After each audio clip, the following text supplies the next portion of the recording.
Good morning बच्चों। आज हम कक्षा 9th काव्यखंड पार्ट 5 सुमित्रा नंदन पंत की कविता ग्रामश्री के प्रश्न उत्तर का अध्ययन करेंगे। चलिए पढ़ते हैं। प्रश्न नंबर 1। कवि ने गांव को हरता जनमन क्यों कहा है? उत्तर। कवि ने गांव को उसकी शोभाश्री के कारण हरता जनमन कहा है। गांव की शोभा अनुपम है।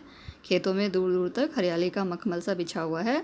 उस पर सूरज की किरणों की सुनहरी रुपहली जाली सी लिपटी है, अर्थात हरियाली पर धूप चमक रही है। सारी वसुंधरा पूरी तरह प्रसन्न दिखाई देती है। गेहूं, जौ, अरहर, सनई, सरसों आदि की फसलें उगाई हैं। भिन्न भिन्न प्रकार की रंगीन तितलियां रंग बिरंगे फूलों पर मंडरा रही हैं। आम, बेर, आड़ू, अनार, जामुन, नींबू, आंवला आदि फल भरपूर पैदा हुए हैं। आलू, गोभी, बैंगन, मूली, पालक, धनिया, टमाटर, कटहल, लौकी, सेम, मिर्च आदि सब्जियां खूब फल फूल रही हैं। गंगा के तट पर तरबूजों की खेती फैलने लगी है। पक्षी जल में विहार करके आनंदित हो रहे हैं। ये सभी दृश्य मनमोहक बन पड़े हैं, इसलिए कवि ने गांव के लिए हरता जनमन उचित ही कहा है। प्रश्न 2। कविता में किस मौसम के सौंदर्य का वर्णन है? उत्तर। कविता में शिशिर ऋतु के सौंदर्य का वर्णन है। इसी मौसम में ढाक और पीपल के पत्ते झड़ते हैं।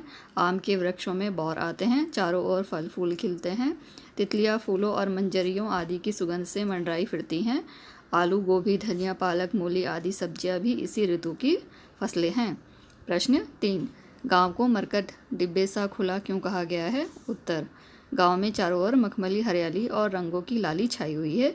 विविध प्रकार की फसलें खेतों में लहलह मह कर रही हैं। वातावरण फूलों, फलों, सब्जियों की सुगंध से गमक रहा है।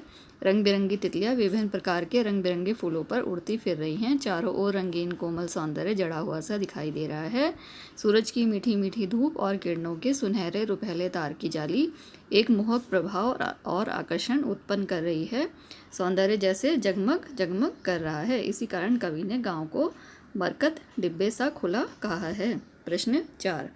अरहर और सनई के खेत कवि को कैसे दिखाई देते हैं? उत्तर। अरहर और सनई के सुनहरे खेतों को देखकर कवि को ऐसा लगता है जैसे सारी वसुधा ने अपनी कमर पर सुनहरे रंग की घुंघरुओं वाली करधनी धारण कर रखी हो। आशय यह है कि अरहर और सनई के पौधों पर सुनहरी रंग की फलियां उगाई हैं, जिनमें पड़े हुए बीज हवा के झोंकों से बज उठते हैं। प्रश्न 5। कवि ने वसुधा को किस प्रकार रोमांचित दिखाया है? कवि ने वसुधा को रोमांचित नायिका के समान चित्रित किया है। रोमांच का अभिप्राय है हर्ष की अधिकता। प्रसन्नता के आवेश के कारण गेहूं और जौ में बालियां उगई हैं। अरहर और सनई की सुनहरी फलियां घुंघरुओं वाली करधनी के रूप में पृथ्वी रूपी वधू पर सज गई हैं। पीली पीली सरसों का विस्तार देखते ही बनता है। वातावरण में उसकी तैलीय महक फैल रही है। अलसी के नीले फूल खिलखिला रहे हैं। रंग बिरंगे फूलों पर उड़ती फिरती रंग बिरंगी तितलियां वसुधा का रोमांच प्रकट कर रही हैं। प्रश्न 6। वसंत ऋतु में सूर्य की किरणें सौंदर्य का कैसा साम्राज्य रचती हैं? उत्तर। वसंत ऋतु में सूर्य की किरणें खेतों में छाई हरियाली को चमका देती हैं। किरणों की सुनहरी और रुपहली रोशनी खेतों की मखमली फसल पर चमकदार जाली सी बूंद देती है। तिनके तक सजीव हो उठते हैं। हरियाली हंसती हुई सी जान पड़ती है। हिलते हुए तिनकों के तन में हरा हरा रक्त लहर मारता प्रतीत होता है। प्रश्न 7। कविता ग्रामश्री के द्वारा कविवर पंत की कौन सी काव्य प्रवृत्ति निखरकर सामने आती है? उत्तर। कविता ग्रामश्री के द्वारा कविवर पंत का प्रकृति प्रेम, कोमल कल्पना और स्वच्छंद प्रवृत्ति निखरकर सामने आती है। ग्रामीण प्रकृति के सूक्ष्म वर्णन में उनका शब्द शिल्प देखते ही बनता है। भारतीय गांव की वास्तविक सुषमा उसकी कृषि से ही है। यह बात बखूबी इस कविता में दिखाई पड़ती है।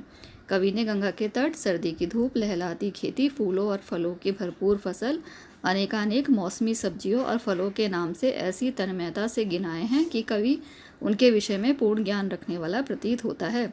सूरज, चांद, तारे, धरती, आकाश आदि, नदी आदि के वर्णन में कवि ने संपूर्ण प्रकृति जगत को शब्दों के द्वारा जीवंत कर दिया है। इससे यह स्पष्ट होता है कि कवि निश्चय ही गंभीर एवं सूक्ष्म प्रकृति प्रेमी हैं। बच्चों, आप इन प्रश्न उत्तर को अपनी कॉपी से देखकर याद कर लेंगे।